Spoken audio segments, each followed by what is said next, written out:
Kamusta po kayo? Bago po ang lahat, first things first.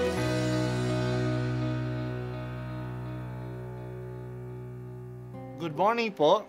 Sinisimulan po natin ngayon ang first things first. At dito po, tinatalakay natin sa unang bahagi ng umaga natin ay ang first readings na binabasa po sa banal na misa. Ito pong tinatalakay natin kasi madalas po kasi marami na tayong alam tungkol sa gospel readings. Pero konti po ang nagsasalita sa first readings. Pero ang first readings, bahagi din po yan ng Biblia, ng banal na kasulatan. Kaya susubaybayan po natin ang mga first readings, basahin po natin at kuminsan kailangan ng basahin ng 2 o 3 beses bago maintindihan kasi hindi po tayo familiar sa mga istorya at sa mga kaisipan na tinatalakay dito. Ang pagbasa mula sa sulat ni Apostol San Pablo sa mga taga-Roma. Mga kapatid, hindi ba ninyo nalalaman na tayong lahat na nabinyagan kay Kristo Jesus ay nabinyagan sa kanyang kamatayan?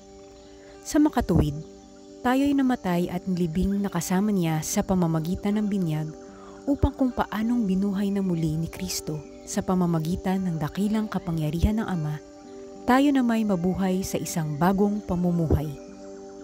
Ngunit tayo'y naniniwalang mabubuhay tayong kasama ni Kristo kung namatay tayong kasama niya. Alam nating si Kristo na muling binuhay ay hindi na muling mamamatay. Wala nang kapangyarihan sa kanya ang kamatayan. Ang salita ng Diyos. Salamat sa Diyos. Ngayong araw, inaalaala natin ang lahat ng mga Kristiyano na pumanaw.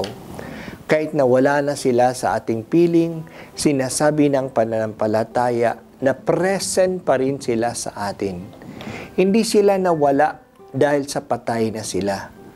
Nandyan pa rin sila at may kaugnayan na pa rin tayo sa kanila. Ang kaugnayang ito ay maka-espiritual na kaugnayan na, hindi na material. Ang hangarin natin ay maging masaya na sila ng lubusan sa kabilang buhay, na talagang mapa sa Diyos na sila, that they will rest in peace. Ipinagdarasal natin sila upang mapunan natin ang mga pagkukulang pa nila sa kanilang paglalakbay sa Diyos. Magandang isipin na kahit napatay na sila, matutulungan pa natin sila sa pamagitan ng ating mga dasal at mga sakripisyo. Hindi nawawala ang pagtutulungan natin. Sila rin ay makakatulong pa rin sa atin. Maipagdarasal din nila tayo, lalo na kapag nasa langit na sila. Ang kaligtasan natin ay nagsimula sa ating binyag. Dahil sa binyag, nakiisa na tayo kay Jesus. Napasa atin na ang buhay ni Jesus. Si Jesus ay namatay din tayo kasama niya. Ipinako sa krus ang laman ni Jesus. Sa ating binyag, ipinako na rin ang ating makasalanang pagkatao. Namatay ang ating kasalanan at ibinigay sa atin ang bagong buhay ni Jesus. Kaya sinulat ni Pablo, kung nakikiisa tayo kay Kristo sa isang kamatayan tulad ng kanyang kamatayan, tiyak na makikisa niya tayo sa isang muling pagkabuhay tulad ng kanyang pagkabuhay. Ito ang basihan ng ating pag-asa sa ating mga yumao. Nabinyagan sila, nakiisa sila kay Jesus sa lupang ibabaw. Nawa, makaisa din sila ni Jesus sa muling pagkabuhay. Itong pag-asa natin sa ating mga yumao ay siya rin ang pag-asa natin para sa atin. Kaya tayo nabubuhay, nagsisikap tayo na mamatay sa kasamaan upang kapag tayo ay namatay, makasama tayo sa kanyang walang hanggang buhay. Ang ating pagdalaw sa sementeryo sa November 1 at November 2 ay hindi lang upang alalahanin ang mga minamahal natin na yumao na.